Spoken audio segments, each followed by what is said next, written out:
ये तो बात सही कह रहे हैं गोपाल कृष्ण अग्रवाल। इंदिरा गांधी के समय पर 74 में 28% से भी ज्यादा इन्फ्लेशन रेट, नरसिम्हा राव की सरकार में 92 में 11.79, मनमोहन सिंह देश के बेहद मशहूर अर्थशास्त्री, रिनाउंड इकोनॉमिस्ट, 2010 में 11.99% इन्फ्लेशन रेट। आज तो फिर भी 5 या 6 के बीच झूल रही है। और 90 करोड़ लोगों को निःशुल्क राशन दिया जा रहा है हर महीने। ठीक है गोपाल जी, आती हूं सुप्रिया ने। आपको और आपके दर्शकों को मेरा नमस्कार, साथ में को पैनलिस्ट को भी। ये जो डेटा है ना, ये रामेश्वर जी को जाके समझाए भाजपा। जब वो डबडबाई आंखों से सब्जी बेचने वाला व्यक्ति कहता है हमारी गुजर नहीं हो रही, ये उस महिला को समझाए जो भी आपके चैनल पर बोल रही थी इतनी महंगाई हो गई, समझ में नहीं आ रहा है बच्चों को कैसे खिलाएं। ये उन 50,000 लोगों को समझाए जिन्होंने सेंट्रल यूनिवर्सिटी से अपना नाम कटवाया। ये उन लोगों को समझाए जो आज अपने बच्चों को पढ़ाने में मजबूर हैं, नहीं पढ़ा पा रहे, पेट काट कर भी नहीं पढ़ा पा रहे हैं। ये डेटा जाकर उनको पढ़ाइएगा। बीजेपी के गोपाल जी बीच में मुझे ये बोलना है, गोपाल बीच में मत बोलिए। मैं आपके बीच में नहीं बोली थी। थोड़ी कोई जरूरत नहीं। गोपाल जी आप जानते हैं बौखलाहट की कोई जरूरत नहीं है। ये इस मंच की परिपाटी है, इसमें बौखलाइए। वापस लौटूंगी। सुप्रिया जी प्लीज कह रही। बौखलाने से आप मेरे तथ्यों को और मेरे आंकड़ों को नहीं झुठला दीजिएगा, क्योंकि आंकड़ों से ही आपकी कलई खोलूंगी। मैं सबसे पहले फ्यूल प्राइसेस की बात करना चाहती हूं, क्योंकि वो जो कुचक्र है उसी से सब कुछ रिलेटेड है। आपने उसका थोड़ा सा ब्यौरा दिया था अपने ओपनिंग स्टेटमेंट पे। 3 रुपए 56 पैसे एक्साइज ड्यूटी थी क्रूड पर 2014 में। आज क्रूड पर एक्साइज ड्यूटी 31 रुपए 83 पैसे है। अब ये पलट कर कहेंगे अरे राज्यों को भी देते हैं। जी नहीं, आपने 13 बार जो एक्साइज बढ़ाई, अधिकांश बार आपने स्पेशल और एडिशनल बढ़ाई, जो कि राज्यों के साथ साझा नहीं होती है। तो आपके हाथ में है आज की तारीख में प्राइसेस कम कर देना। और डीरेगुलेशन का मतलब भी यही होता है, क्योंकि अब आप हमारे ऊपर वो ठीकरा फोड़िएगा तो मैं पहले उसका पर्दाफाश कर देती हूं। डीरेगुलेशन का मतलब है जब 100-150 तक क्रूड ऑयल चला जाएगा तो यहां पर दाम बढ़ेंगे। लेकिन जब क्रूड ऑयल सस्ता हुआ, क्रूड ऑयल 70 तक गया, कोविड के दौरान $20 के नीचे चला गया, क्या हमारे आपके फ्यूल बिल्स कम हुए थे? क्यों नहीं कम हुए?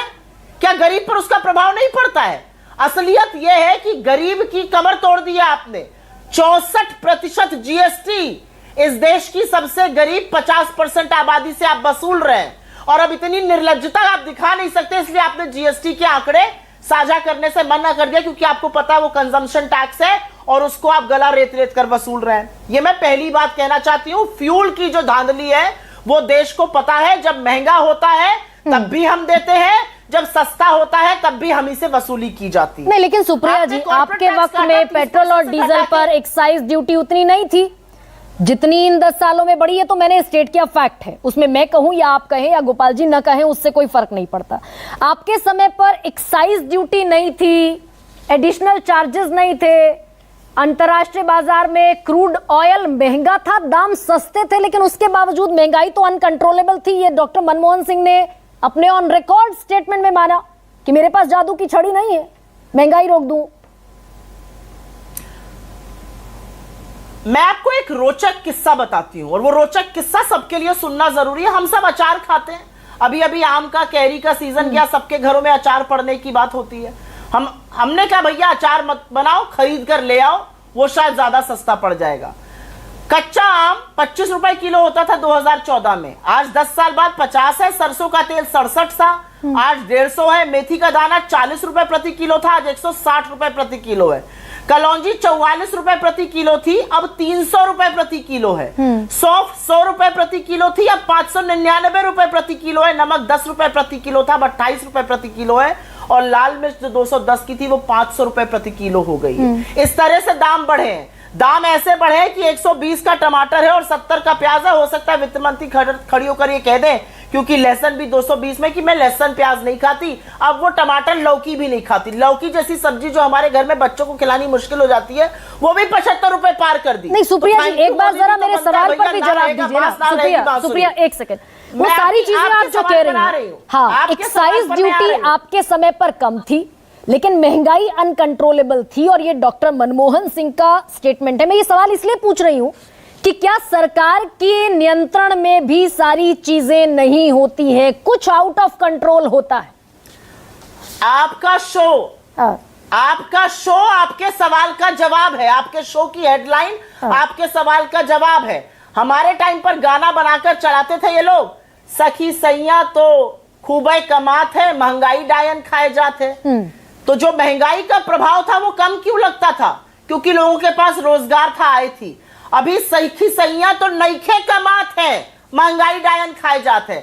सिर्फ होलसेल प्राइस इंडेक्स 15 महीने की ऊंचान पर नहीं है, बेरोजगारी भी 9 महीने की ऊंचान पर पीक पर पहुंच गई है। ठीक है, ये असलियत है। इसलिए मैं कहूंगी कि प्रभाव जो रियल रेट ऑफ ग्रोथ था, एक मिनट बोल लेने दीजिए, जो रियल रेट ऑफ ग्रोथ है वो हमारे टाइम पर ज्यादा था, क्योंकि ग्रोथ रेट भी ज्यादा था और माइनस महंगाई रियल रेट ऑफ ग्रोथ। इनका ग्रोथ रेट नीचे है और महंगाई भी ऊपर है। फूड इन्फ्लेशन लगभग 9% पे बना हुआ है, फ्यूल इन्फ्लेशन 20% से ऊपर है, अभी तो चलिए 32% से नीचे आया।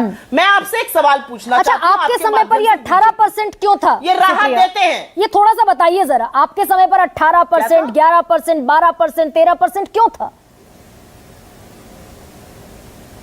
आंकड़ों को देखिए, अगर आंकड़ों पे बातें करेगा तो आंकड़े भ्रमित करेंगे, और इसलिए मैं आंकड़ों पे बात ही नहीं कर रही हूं। आपने कहा ना कि खुदरा रेट कम हो गया है, खुदरा रेट कम होने से आम आदमी को क्या फर्क पड़ रहा है, या खुदरा रेट ज्यादा होने से क्या पड़ रहा है? आज की तारीख में मान लीजिए मैं आज लौकी खाना चाहती हूं, 75 रुपए किलो की लौकी है, मेरी आमदनी 500 है तो शायद मैं लौकी ले आऊंगी। मेरी आमदनी 200 अगर हो गई है तो मैं लौकी नहीं लाऊंगी।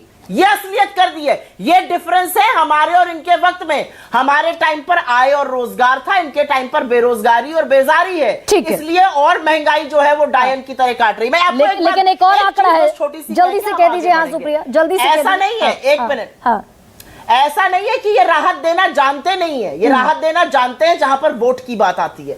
इनसे मैं डंके की चोट पे कहती हूं, हमारी सरकारों में हम 500 रुपए में सिलेंडर दे रहे हैं, तेलंगाना में और कर्नाटका में।